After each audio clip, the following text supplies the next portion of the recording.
Спасибо. У меня цифры есть, я сейчас боюсь, очень маленький бюджет, конечно, в Алатырской области, да, и, ну, естественно, тоже объем субвенций, наверное, не очень большой. Средний объем субвенций, которые мы даем, от 300 до 600 миллиардов. По региону мы даем, да.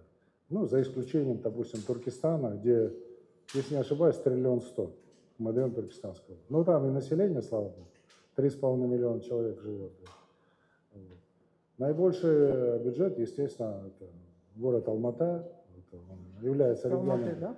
ну и регионом-донором он является, да, на сегодняшний день, да. Изъятия идут оттуда достаточно серьезно. Вообще, 3 региона-донора, это Алмата, столица Астана и Атырауская. То есть они дают совокупно сейчас объем изъятия 504 миллиарда. И там большую часть, естественно, дает Алмата. Хорошо, спасибо.